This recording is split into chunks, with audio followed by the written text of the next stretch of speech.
हमारे साथ उपस्थित हैं भाई रमन त्यागी जी, पूर्व प्रत्याशी कांग्रेस के विधानसभा यमुनानगर से। अभी कल परसों ही विदेश यात्रा से वापस पहुंचे, अपने विधानसभा में अपने ऑफिस में बैठे हुए हैं। सभी साथी मिलने के लिए पहुंचे हैं। सबसे पहले पूछना चाहूंगा रमन त्यागी जी से, कैसी रही आपकी विदेश यात्रा? किस प्रकार हिंदुस्तान और विदेशों में आप एक फर्क देखते हैं, वहाँ के रहन सहन में, वहाँ के कल्चर में, वहाँ के उद्योग में? रमन त्यागी जी विदेश यात्रा के बारे में बताते हुए। रमन त्यागी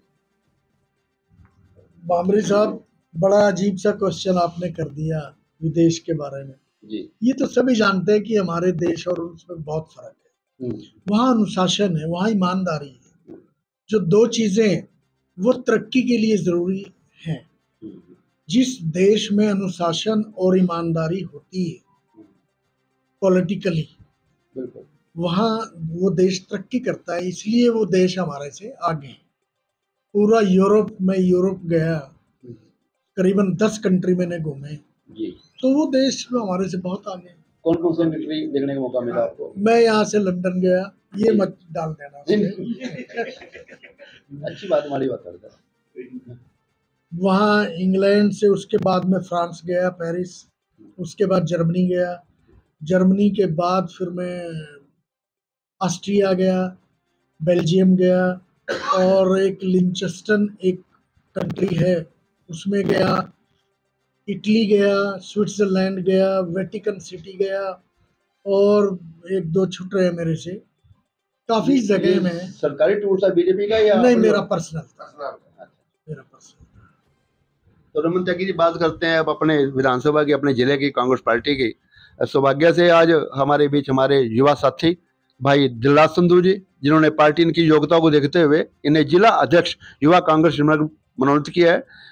मैं चाहूंगा भाई रमन त्यागी जी अपनी ओर से भाई का मुंह मीठा कराए और अपनी ओर से आश्वासन दें कि कांग्रेस पार्टी हमेशा युवाओं के साथ रही है। भविष्य में भी भाई दिलराज संधू जी को किसी प्रकार की जरूरत पड़ेगी, कांग्रेस पार्टी हमेशा की तरह आगे के भाई के साथ मिलेगी। भाई रमन त्यागी जी। देखिए भामरी साहब, दिलराज जी का बनना हमारे लिए एक ताकत मिलने वाली बात है। मैं दिलराज संधू जी को बधाई देता हूँ, हमारे बच्चों की तरह, और युवा हैं, ऊर्जावान हैं। इनकी जो ऊर्जा है वो पार्टी के काम आएगी, और इन्होंने दिल से पार्टी का साथ दिया है। पूरे परिवार ने, इनके फादर ने बहुत ही सिंसियरिटी, बड़े ही खुले दिल से, वो पिछले इलेक्शन में एमपी के और विधानसभा के दोनों इलेक्शनों में वो कांग्रेस पार्टी के साथ रहे, और यही उम्मीद भाई दिलराज जी से है कि ये भी पार्टी का साथ देंगे, और इनके बनने से पार्टी को बहुत ताकत मिलेगी। भाई रमन त्यागी जी, राहुल जी के नेतृत्व में देश भर में कांग्रेस सर्जन अभियान चल रहा है। उसी श्रृंखला में हमारे जिले में भी लगातार प्रभारी आ रहे हैं, लगातार जनसंपर्क अभियान जारी है। ये प्रक्रिया चल रही है कांग्रेस को मजबूत करने की, क्योंकि आपने भी 10 साल से मरी कांग्रेस को यमुनानगर में जीवित किया है। आज यहाँ एक मान सम्मान स्थिति में कांग्रेस यहाँ पर मौजूद है, उसका श्रेय आपको जाता है। ये जो प्रक्रिया चल रही है, इसको कैसे देखते हैं और क्या पैमाना है जिला अध्यक्ष का? किसको जिला अध्यक्ष बनाना चाहिए, उसके क्या क्या उसकी फॉर्मेलिटी, क्या क्या पैमाना, क्या क्या शख्सियत उसमें देखती है हाईकमान? देखिए बामरी साहब, सबसे बड़ी बात तो होनी चाहिए वफादारी, पार्टी के प्रति वफादारी।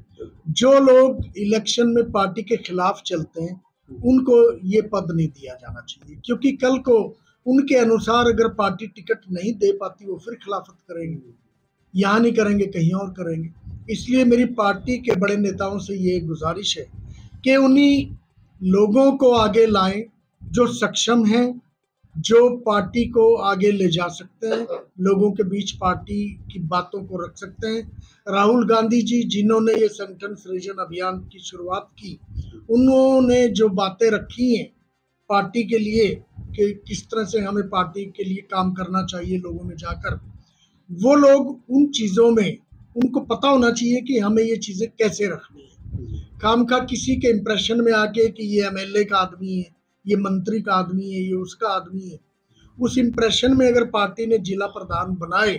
और दूसरी बात, जातीय समीकरण भी कई बार देखे जाते हैं, लेकिन अगर आदमी कोई स्वीकार्य है हर जाति में, उसको भी पार्टी, उसके बारे में भी उसको सोचना चाहिए अगर वो आदमी स्वीकार्य है।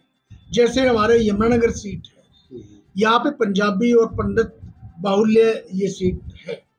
पंजाबी भी यहाँ पे पार्टी बना सकती है, बनाना चाहिए, और ब्राह्मण को भी पार्टी बना सकती है। इसी तरह से अलग अलग सीट का अलग अलग समीकरण है। रादौर के कुछ और हैं, जगाधरी के कुछ और हैं, सडौरा के कुछ और।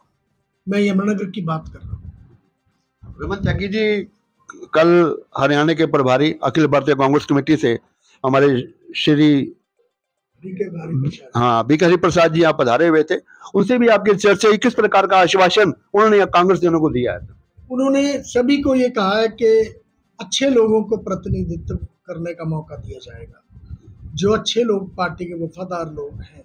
लेकिन कई बार कहीं ना कहीं कुछ ना कुछ त्रुटियां रह जाती हैं। मैं ये चाहता हूं कि ऐसी कोई त्रुटि ना रहे, खासकर हमारे जिला यमुनानगर में दो प्रधान बनने हैं, एक ग्रामीण और एक शहरी, दोनों अच्छे बने, और मेरे को उम्मीद है पार्टी बड़े सोच समझ कर निर्णय लेगी।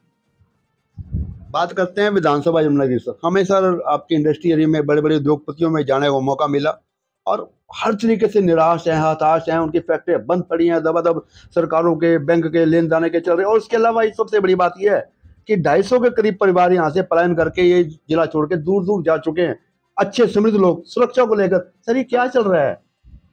सरकार को चिंता नहीं है जनता की। सरकार तो ये सोचती है कि इलेक्शन के नजदीक फिर हिंदू मुसलमान का मुद्दा उठाएंगे, फिर मंदिर मस्जिद की बात करेंगे, जातियों में समाज को बांटेंगे, और फिर हिंदुओं को एकत्रित करेंगे और वोट ले लेंगे, सरकार बना लेंगे। उनको किसी को सुरक्षा देने की, उद्योगों के बारे में चिंता करने की कोई आवश्यकता वो महसूस नहीं करते। आज जो यमुनानगर शहर, जो एक शांति प्रिय शहर माना जाता था, जो तरक्की के मामले में फरीदाबाद के बाद यमुनानगर का नंबर आता था हरियाणा के अंदर, आज पिछड़ चुका है। आज लोगों में असुरक्षा की भावना है, खासकर जो बिजनेसमैन है वो बड़े चिंतित हैं कि हमारा भविष्य क्या होगा। रोज फिरौतियां, रोज गोली चलना, ये आम बात हो चुकी है। क्योंकि सरकार को, सरकार के प्रतिनिधियों को, सरकार में जो लोग बैठे हैं, चाहे वो विधायक हैं चाहे वो मंत्री हैं, उनको कोई चिंता नहीं है। वो दूसरे अपने कामों में लगे हुए हैं, लेकिन शहर के लोगों की सुरक्षा के बारे में उनको कोई किसी तरह का नजर नहीं आता कि कोई चिंता हो। कोई जिम्मेवारी लेने को तैयार नहीं सर। कोई किसी से आप इंटरव्यू कर लो, किसी से पूछ लो, वो टाल देंगे, वो बात को आपकी घुमाएंगे। आप शुरू कुछ करोगे वो कहीं और ले जाएंगे। नहीं नहीं, ये किए कर रहे हैं, एसपी साहब ने ये किया है, डीसी साहब ने वो किया है, अब ये कानून बना रहे हैं, अब वो कानून बना रहे हैं। लेकिन इस बात का जिक्र नहीं करेंगे कि हाँ गोली चली है, हाँ रोज फिरौतियां मांगी जा रही हैं। और जो बिजनेसमैन है शहर का, वो बहुत ही सोच में पड़ा हुआ है कि शहर को छोड़ा जाए, कहाँ जाया जाए, क्या किया जाए। अब मैं चाहूंगा दिलराज संधू जी अपनी टीम की ओर से भाई रमन त्यागी जी के लिए दो शब्द कहें, किस प्रकार कहना चाहेंगे भाई?